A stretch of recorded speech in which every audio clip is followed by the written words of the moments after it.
There is not one person in Canada who does not have a first-hand example of government incompetence dealing with the COVID tragedy. Yes, 14 months ago, we didn't know what COVID was. And yes, people were not expecting it. And yes, we didn't have vaccines for a long, long time. But look at the rest of the world. The United States, Canadian officials and government politicians used to laugh at the States.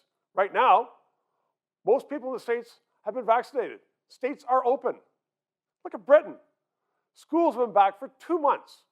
Bars are open. Stores are open. The lockdown has been gone for weeks and weeks and weeks. In Canada, we had people dying. We still have lockdowns.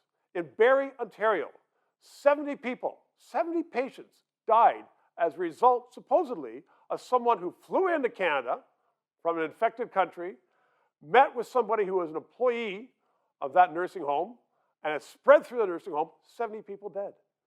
What's going on? Why aren't people in Canada more upset with the incompetence of our officials? Both the Prime Minister says, we've got your back. We are dealing with everything possible.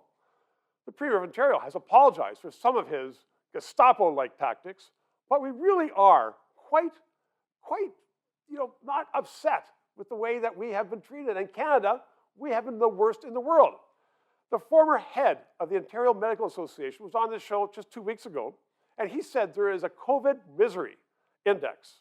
Countries around the world. Canada was at the bottom. We're getting up now because we are getting vaccines from other countries. But we have serious problems of accountability. We have serious problems of people being upset with their politicians. And they should be upset with their politicians. Not just for the fact that they may have spent too much here or there. Corruption, yeah, we're dealing with that in Ottawa. But the fact that our politicians have not been capable enough of making the right decisions, the fact that we still have plane loads coming into, just until recently, to Pearson from infected countries, infecting nursing homes, and 70 people dying. So it's a lack of accountability. It's one of the major things of a responsible government to have accountability for the officials and for the elected politicians, and to have elected politicians who don't hide behind saying, I'm just dealing with public health advice. As Brian Mulroney said years ago, you, sir, had an option. And our politicians had options, and they didn't take them. It's a lack of leadership. So this is not just a rant about what's going on. This is a plea for people to pay attention to politics, pay attention to what's going on, and we are going to continue here to bring out the problems that we're having with politicians because Canadians deserve better, and we have a choice. Our Prime Minister, Justin Trudeau, recently stood up in the House of Commons and prefaced his remarks by saying, and we will only work from the facts, quote, unquote, and then proceeded to lie by saying Britain was in a horrible, horrible third wave, trying to show, in fact, that Canada was not the worst in the world. Britain, though, had vaccines. Canada did not.